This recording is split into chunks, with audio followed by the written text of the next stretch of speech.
Hello, I'm Samantha Jolly. It's 4 o'clock and these are our top stories in Perth this afternoon. Mental health strain, a major clinic shutting its doors. Dozens of patients now in limbo. Sewage water sprayed near a school by firefighters. Students ordered to stay home. Gang attack, police hunt a young group which set upon a Good Samaritan outside his home. Prince William opens up about the King's cancer diagnosis, his message for supporters. And Perth's sensational seafood celebration is back, our guide to the Mandra Crabfest. There are fears WA's struggling health system will be put under even more pressure when a major Perth mental health clinic shuts its doors in a few weeks. Dozens of patients are in limbo this afternoon and staff will soon be without a job. Nick Overall reports. The closure of the $60 million Bethesda Mental Health Clinic comes just a year after it opened. It means Perth will lose 75 crucially needed mental health beds. The collapse has also left close to 100 medical and admin staff without a job. They were notified by Bethesda Healthcare this morning, who will officially suspend operations at the clinic later this month. Chief Executive Neil Fong says skyrocketing need for mental health services and a lack of psychiatrists are to blame for the closure. He's also criticised private health insurers, saying reimbursement rates aren't keeping up with price rises that are being driven by high demand for psychiatric support. That capacity now will have to go to other places, and so it will have an impact. And the biggest impact is on patients and families who now won't be able to access, this world-class facility. There's now concerns the loss of the facility will impact the public health system, which is already under pressure when it comes to mental health needs in the community. There's work that needs to be done by the private health funds and the Commonwealth Government around the Medicare rebate for that work. The clinic also had the state's first women's-only ward, as well as a recovery program for veterans experiencing post-traumatic stress. In the news at 6, we speak to some of those patients who need this clinic the most. DFS is investigating how Bullsbrook bushland was mistakenly showered in sewage wastewater by Helitax in yesterday's firefight. Emergency services issued a hazmat warning early this morning. Local school students today ordered to stay home while authorities undertake testing. Our priority is to keep people safe, to get the fires out, and in emergency situations sometimes it doesn't always go to plan. Locals have been told to empty their household water tanks and not eat food from their gardens for 48 hours. Today, high temperatures are expected to neutralise residual bacteria. An 11-year-old has been charged over a shocking attack on a 69-year-old man in Bentley. It's alleged the boy was part of a violent trio which set upon the father of two when he told them to stop throwing rocks at a house across the street. Police are searching for the two other attackers who've been on the run for nearly a month. The boy will front court next week. A Mandra man who ran over a mother of 5 and left her bleeding on the side of the road before returning to the scene as a Good Samaritan has been jailed. Court reporter Cyan Valance explains. Good afternoon, Sam. Braden Lee Bradshaw walked into court with his family and left in a police van, headed for prison. He formally pleaded guilty today to hitting mother of 5 Sherry Lee Bonney with his Mazda ute, then leaving her critically injured on the side of a Mandra street in September 2022. Later that morning, he returned with his 5-year-old son as a Good Samaritan and called police, pretending to have found her. Sherry Lee is now a tetraplegic. She's got a lot of operations to come in the next coming months, so she's going good. Once Bradshaw entered his pleas today, his bail was revoked. He didn't challenge it because of what his lawyer, Christian Porter, called his serious and deep remorse. We're happy with what he said. It was upsetting to hear it for us as a family. Despite admitting to the crime and being sent to jail, Bradshaw wasn't sentenced as planned because the state intends to bring a third charge against him. It's an attempt to pervert the course of justice. Today, the court heard there's disagreement over whether the facts prove that charge. The lawyers will negotiate them in coming weeks, meaning the sentencing has been delayed again. Every time we think justice is going to happen, it doesn't happen. Sherry Lee's family say they forgive Bradshaw but want justice. Hear what it would mean to them in 7 News at 6. In an emotional plea to the public, the husband and daughter of missing Victorian woman Samantha Murphy have spoken for the first time. Michael and Jessica Murphy are holding out hope the 51-year-old will be found safe and well. I'd just really like to thank our family and friends for just their continuous love and support. It's really helping us to get through and to keep us strong and to keep us motivated to keep looking and keep moving forward. Mum's a really strong woman and she's far too determined to give up this fight. I know she's out there somewhere, so if you could please continue to search for her, to give us something to work with, we'd really appreciate it. Mum, we love you so much and we miss you and we need you at home with us. Please come home soon. I can't wait to see you and to give you the biggest hug when I do and to tell you off for giving us so much stress. I love you. People just don't vanish into thin air. Someone's got to know something, you know, whether it be any little thing that you might think's relevant, just call the police, let them know, you know. It'll give us a bit of peace of mind if we get some hope. We'll have an update on the search later in the bulletin. Prince William has returned to royal duties and thanked well-wishers for their support after the King's shock cancer diagnosis and Princess Catherine's surgery. There was no meeting with his brother Harry, who flew home to America after a visit with his father that lasted less than an hour. Ashley Mullaney reports from London.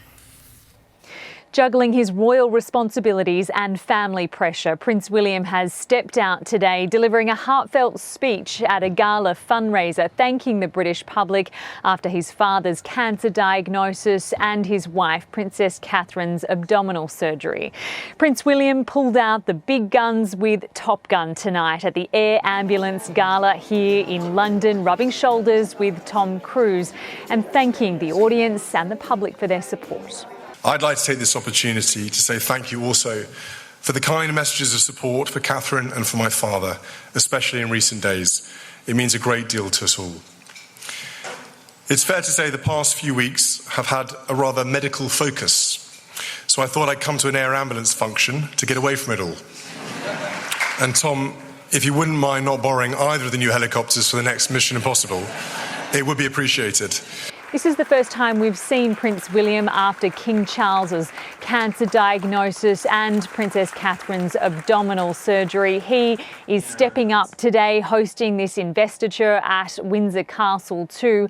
Meanwhile, Prince Harry wheels up today, leaving London after less than 24 hours. No meeting with his brother, no reconciliation it seems either, but he did have that brief meeting with his father, King Charles. He flew over here after learning firsthand about his father's diagnosis. The King now recuperating at his Norfolk estate with Queen Camilla by his side as he continues his cancer treatment.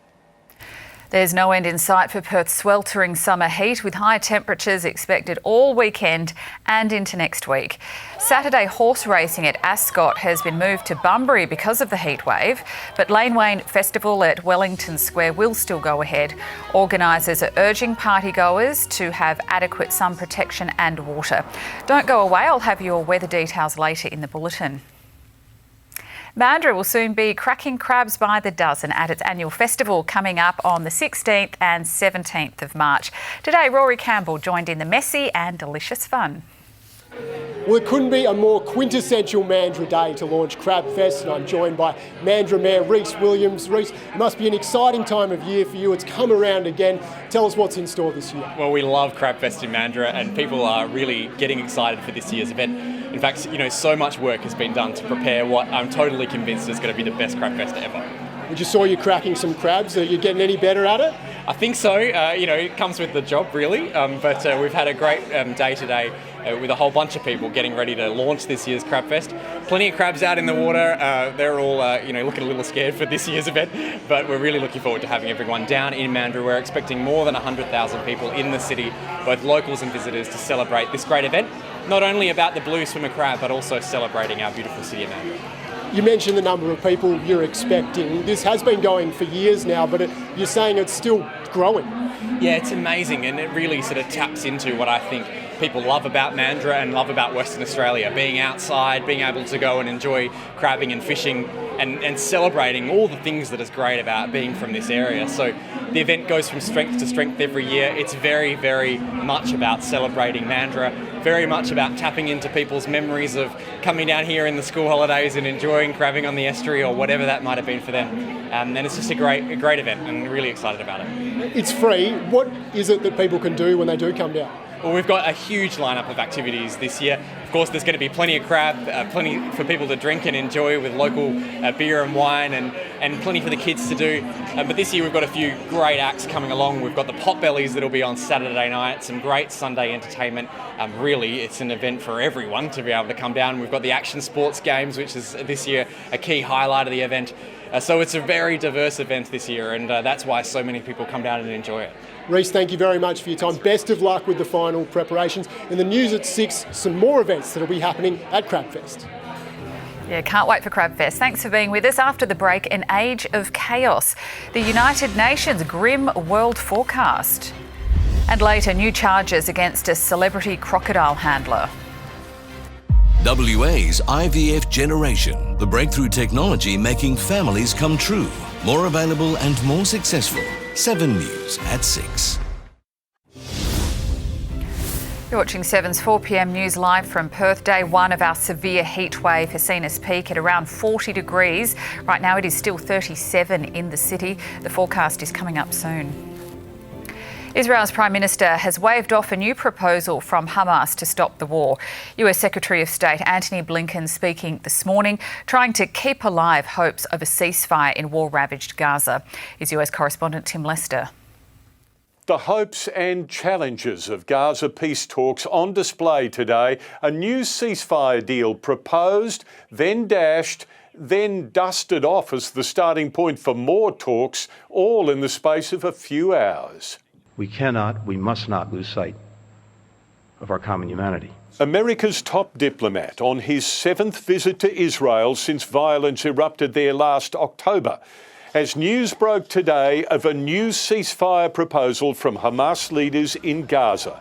They've suggested a 4.5-month pause in Israel's military campaign, during which they would progressively release all of the more than 100 hostages thought to be still alive and held in the enclave. In exchange, the militant group demands the release of Palestinian prisoners and an Israeli withdrawal from Gaza. The Israeli leader quickly attacking the deal as delusional. Only by destroying Hamas will we have security for the State of Israel. Soon after, Secretary Blinken moved to salvage from the ceasefire offer a way forward. While there are some clear non-starters in Hamas's response, we do think it creates space for agreement to be reached. And we will work at that relentlessly until we get there. Gazan officials now say almost 28,000 Palestinians have died in the 4 months of war. And the world is entering an age of chaos, according to the United Nations Secretary-General. In a speech outlining his priorities for the year ahead, Antonio Guterres says the one thing missing is peace in all its dimensions.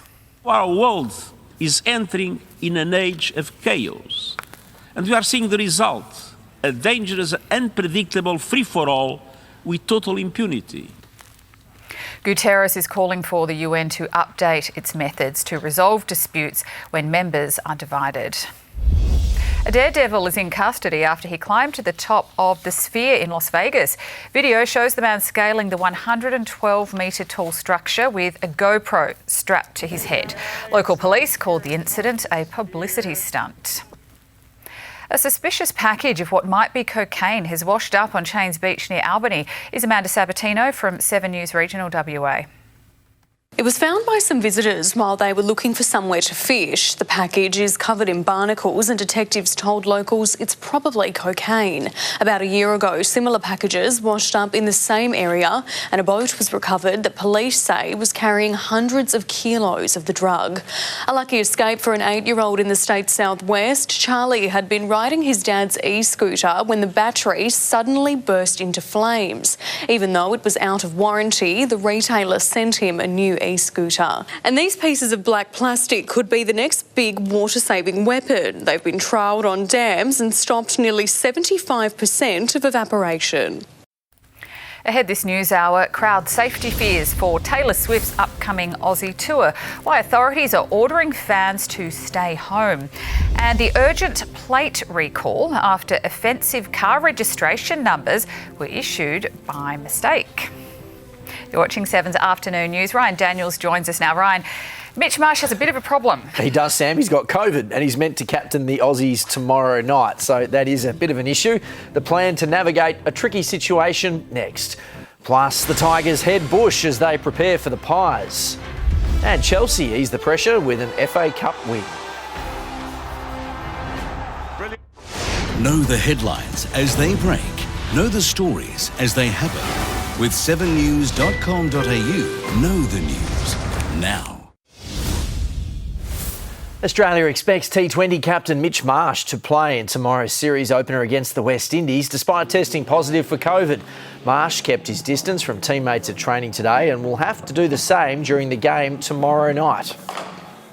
It's just the nature of the beast these days, isn't it? We're expecting him to play, so we just deal with it like everyone has been over the last 2 or 3 years.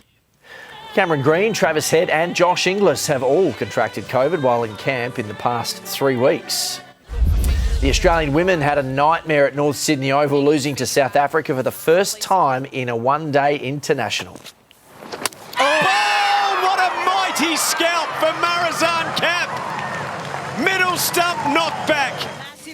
Proteas star Marizanne Kapp scored 75 in their total of 6 for 229 before taking 3 wickets to leave the hosts reeling at 8 for 71. Ash Gardner and Kim Garth salvaged some respect with a 77-run stand but couldn't prevent an 84-run defeat in the rain-affected clash. Gardner's in doubt for Saturday's deciding one-dayer with a hamstring strain. New Richmond coach Adam Uze has taken his team to regional Victoria ahead of their first official pre-season game against Collingwood later this month. The Tigers are in Mildura tonight. Welcome to Tiger Air. 7 News along for the ride as Richmond and its new coach ventured from Tiger Heartland up to Mildura for their community camp. A few schools today, a couple of hospitals and a few schools again tomorrow, so it should be good. Far from the G, but a deep yellow and black connection up on the Murray. Matthew Knights, Joel Bowden and Dale Waitman, just a few Tiger greats to make it from Mildura to Punt Road. See that guy, Tinderino, he's Richmond's best player. Change is good as a holiday, and we've had a lot of change. We've had Jack Siebel come in, Chris Newman, former captain, so a lot of vibrancy around the club and excitement. Jaden Short, one candidate for a promotion to vice-captain under Toby Nankervis. Back to half-back, I think. Sort of where I built a career and I tinkered with the midfield a little bit, but we've obviously got a lot of good midfielders running through there. There's also a new addition at the club. There's a camel down there at Tigerland. Can you talk us through that? Yeah, so there's 2 camels around the club. There's one in the meeting room and one that gets moved around a fair bit, but they can go for a long time and endure harsh conditions. So some we've jumped on board. Thompson Dow has impressed me. I think more than anything, it's just another year in the system, as well as having fresh faces. I think Ooze and Chris Newman and Zeeble coming in has been refreshing. They might be in Mildura now, but in less than a month, the Tigers will head to the Gold Coast for opening round to take on Damien Hardwick's Suns. He's got a whole new team to look out for now, so I don't think he's worried too much about me. But he's always going to be a good friend, and I wish him well, but I'm looking forward to coming up against him. In Mildura, Kate Massey, 7 News. Chelsea relieved some of the pressure on manager Mauricio Pochettino with a 3-1 win over Aston Villa in the FA Cup.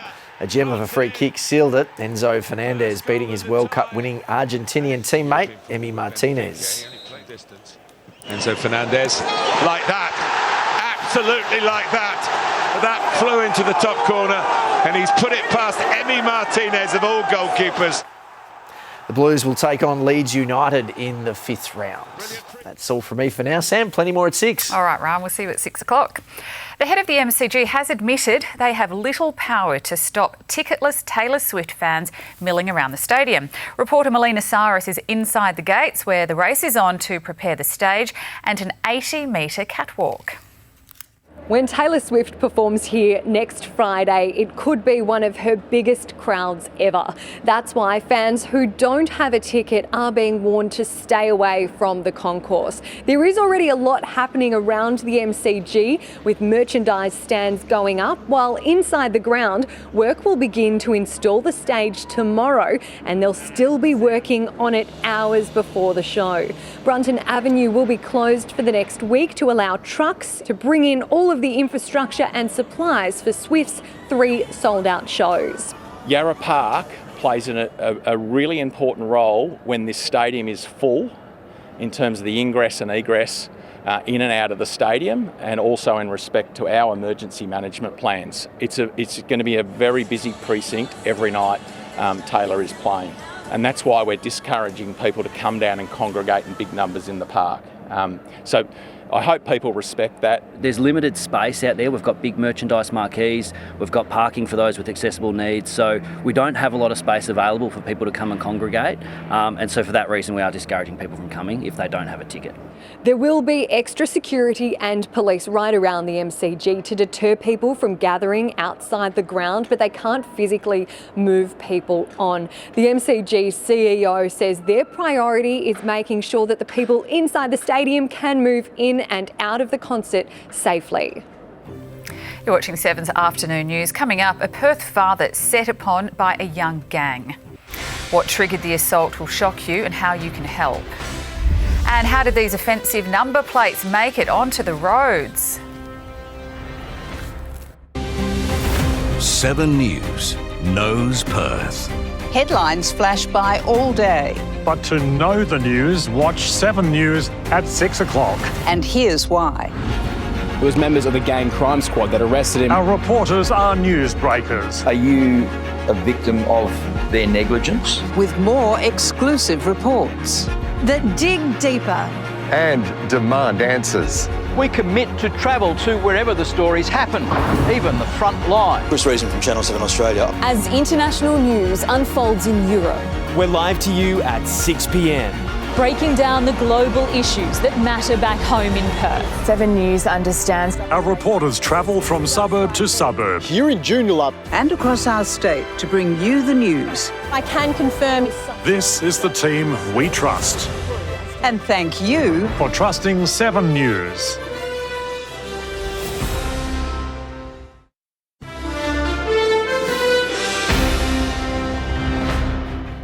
Hello, you're watching 7's Afternoon News live from Perth, and here are the top stories. A major Perth mental health clinic will close its doors next month, leaving dozens of patients without crucial care. There are fears the shutdown will put even further pressure on our state's strained health system. A father has been seriously assaulted outside his home by a young gang after asking it to stop throwing rocks. Police have charged an 11-year-old boy over the attack, but are looking for at least 2 more. Bullsbrook students were forced to stay home today after sewage wastewater was sprayed on a nearby bushfire yesterday. DFS has now launched an investigation into how the heli-tax mistakenly used water from a contaminated pond. And Prince William has opened up about his father's cancer diagnosis. He's thanked everyone for their kind messages of support for King Charles. Plus, we'll have your weather update. 37 degrees right now, 41 tomorrow. I'll have a full heatwave forecast later in the bulletin. Perth will lose 75 critically needed mental health beds when Bethesda Mental Health Clinic closes down next month. Dozens of patients will have to find alternative care, and nearly 100 medical and administration staff another job. Management making the announcement this morning, blaming the move on a skills shortage and high operating costs. The level of reimbursement or payment from the health funds, or now payers, the people that pay for private mental health care, is not sufficient for us to even break even, let alone make a small profit. There's now concerns the loss of the facility will put the public health system under even more pressure. An 11-year-old boy will front court next week over a shocking assault on a Good Samaritan, but police say he didn't act alone, launching a major search for 2 more men. Rachel Tassica reports. Police are still searching for 2 of the thugs responsible for the shocking attack on an elderly man here on Ashburton Street. The 69-year-old was bashed outside his Bentley home by a group of boys. Police say the youngest is just 11 years old. It's alleged the group was throwing rocks at a home across the street when the father confronted them. We've got a community member who's tried to do the right thing, and then it's obviously gone very, very badly for him. That's when the brutal assault is believed to have started. CCTV shows the juveniles spitting, kicking, punching and headbutting the man. They then run off, leaving him lying in the middle of the road. It's sickening, absolutely sickening. And the assault on that older member of the community, I think would disgust everyone. A neighbour took him to hospital with cuts and facial injuries. It happened almost a month ago on January 15, around 6 o'clock. The 11-year-old boy has been charged, but the two others remain on the run. In 7 News tonight at 6, the latest on the police investigation to catch them. Construction has started on WA's first children's hospice in Swanbourne. The new facility, called Mudjamia, is expected to open late next year, 2 years later than planned, after the project was plagued with delays. It hasn't been an easy project to land, I've got to be honest with you. There's been some obstacles, there's been debate. But the sort of troubles that we've confronted are nothing compared to the troubles that the kids that will be coming to this facility will experience. Mudjamia will provide end-of-life care for children and their families. The family of missing Victorian mother Samantha Murphy has broken down, pleading for answers 5 days on from her mysterious disappearance. The 51-year-old's eldest daughter today spoke to the media. In an emotional press conference, Samantha Murphy's eldest daughter appealed to the community for information as the search for her missing mum continues for a fifth day. The 51-year-old hasn't been seen since 7 a.m. on Sunday morning when she left to go on a routine run in the Canadian forest. For the first time today, her eldest daughter Jess and husband Mick addressed the media, pleading for answers. Mum's a really strong woman and she's far too determined to give up this fight. I know she's out there somewhere, so if you could please continue to search for her, to give us something to work with, we'd really appreciate it. Mum, we love you so much and we miss you and we need you at home with us. Please come home soon. I can't wait to see you and to give you the biggest hug when I do and to tell you off for giving us so much stress. I love you. People just don't vanish into thin air. Someone's got to know something. You know, whether it be any little thing that you might think's relevant, just call the police, let them know, you know. It'll give us a bit of peace of mind if we get some hope from someone. Police and the SES are putting all their resources into the search effort in what is largely dense terrain. They're focusing on the areas of Ballarat East, Canadian and Mount Helen today. Police are assessing CCTV footage which they believe shows Samantha travelling in a northeasterly direction towards Yankee Flat Road. At this stage, her disappearance isn't being treated as suspicious. Police are urging locals to check their CCTV footage or dash cam between the hours of 7 a.m. and 11 a.m. on Sunday morning, the day Samantha went missing, in the hopes of tracking her last movements before her disappearance. Outback wrangler Matt Wright and his helicopter company have been charged by NT WorkSafe in relation to the chopper crash that killed Chris Willow Wilson. The Netflix star is facing 2 counts of reckless conduct in relation to the maintenance of the helicopter that crashed during a crocodile egg hunting trip in 2021. His company Helibrook is facing the same charges. If found guilty, his company faces a fine of up to $6 million. Mr. Wright could be fined $1.2 million or be sentenced to 5 years behind bars. Thanks for being with us. It's 37 degrees at the moment and it is only getting warmer. I'll bring you a full weather forecast later.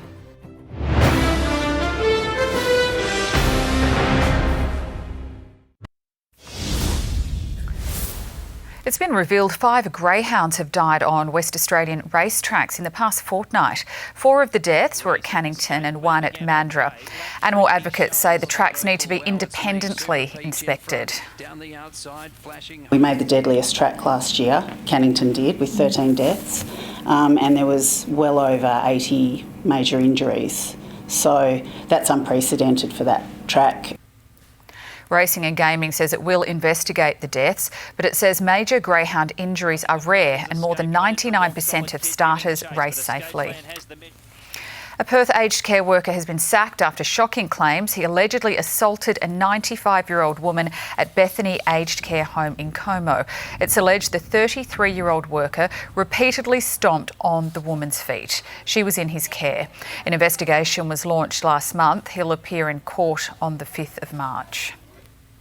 Number plates bearing references to the October 7th Hamas attack on Israel has sparked outrage on Sydney roads. The owner has been warned if the plates aren't handed over, the vehicle will be deregistered. Well, October 7 is a date that holds horrible memories for many following that surprise attack in Israel that led to the ongoing war in the Middle East. So when New South Wales Transport yesterday received a complaint about a ute with personalised plates bearing that date, they say they moved swiftly to have it cancelled. I don't know what kind of sick person would have a personalised number plate for such a horrific massacre. Well, it's sickening to see that there's people in our midst, in our society, who celebrate terrorism, to celebrate atrocities against women and children, abduction, torture, rape and murder. The Transport Minister says he's ordered the owners of that plate to return them within 2 days or face having the vehicle deregistered. Records show it is a 2021 white Ford Ranger. The plates ordered in November last year, 6 weeks after the attacks. It's not the first time we've seen this type of action. Nazi-themed plates have been cancelled before. So too those of Middle Eastern organised crime figures thumbing their noses at police. We're not going to allow hatred and division on our roads. It's important that people aren't distressed if they see a number plate like this. Now, concerns about this particular plate were first raised with personalised plates back in January, and authorities say they're now reviewing complaint handling procedures so that problems can be identified sooner in the future. Let's get a check of your finance now. Solid profit results from major companies supported the share market today. Here's Craig James from CommSec. Good afternoon. Yes, that's right. The earnings season is in full swing now, and investors seem to like the latest results. Certainly shares in News Corp rose by more than 6% after reporting a near doubling in net profit in the December quarter. Also, major energy producer AGL Energy saw its shares lift by over 10% after reporting a turnaround from a loss to a profit in the 6 months to December. And construction company Mirvac maintained a positive outlook for its business on hopes for stable or lower interest rates. Mirvac shares lifted by near 5%. Now, overall, the benchmark ASX 200 index finished higher by 23 points, or a third of 1%, with the broader All Ordinaries index up by 24 points, or again around about a third of 1%. No economic data was out in Australia today, but the main concern was a worsening of deflation in China as opposed to inflation concerns elsewhere. And the Aussie dollar is stable against major currencies and trading near 65.25 US cents.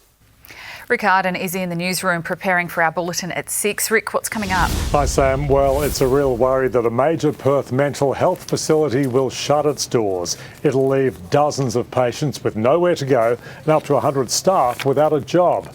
There are also fears it'll put our struggling health system under even more pressure.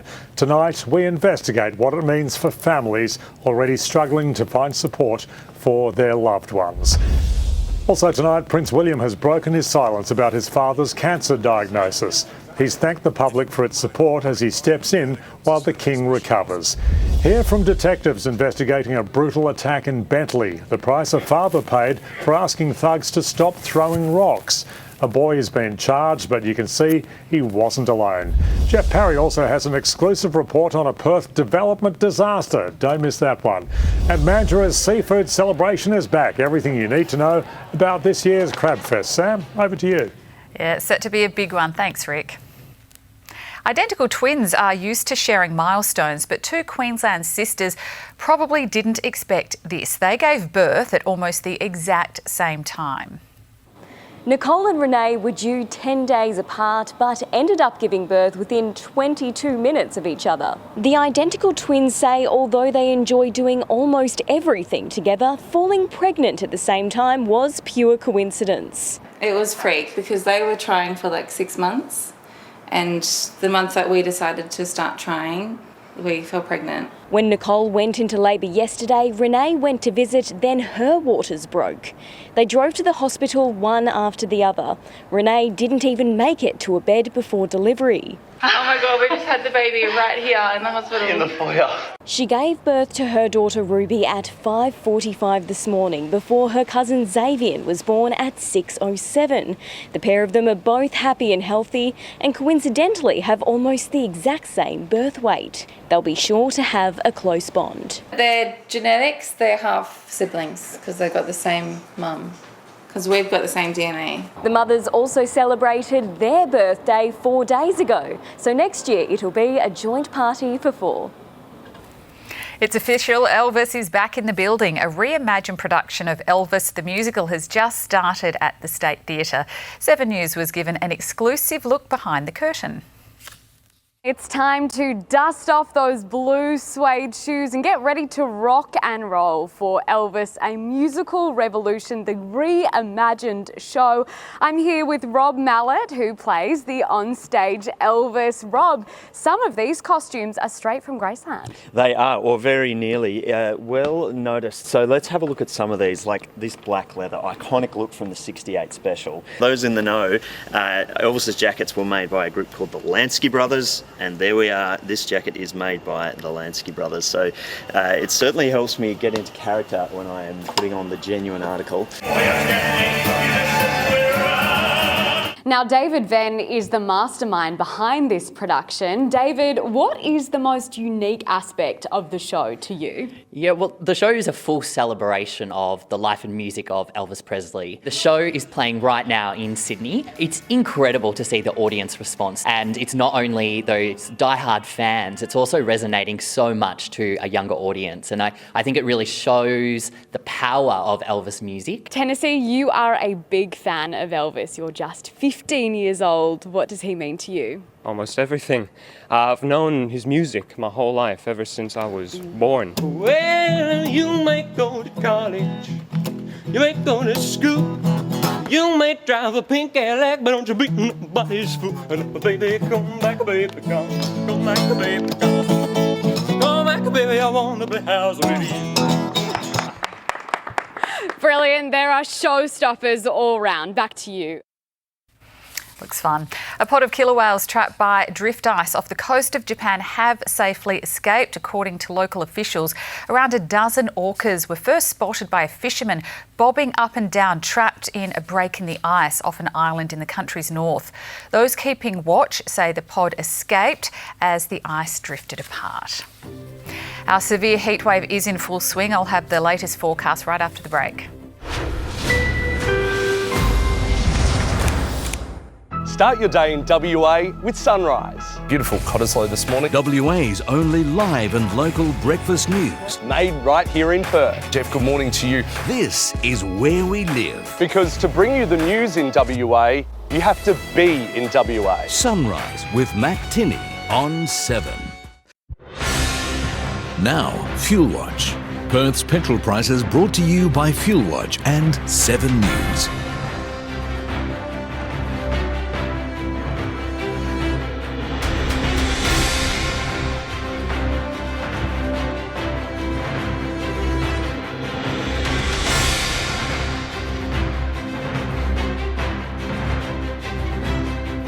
Checking the weather now, we are in a severe heat wave reaching 40 in the city this afternoon.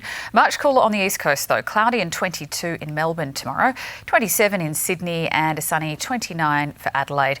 Back to Perth, heat wave conditions ahead, 41 the top tomorrow and Saturday, the temperature dipping just slightly to 37 on Sunday. There will be some reprieve for the beginning of next week, but by Wednesday, 38 degrees the max. And that is Perth's 4pm news. I'm Samantha Jolly. I'll be back with Rick, Sue and Ryan for 7 News at 6. The Chase Australia is next.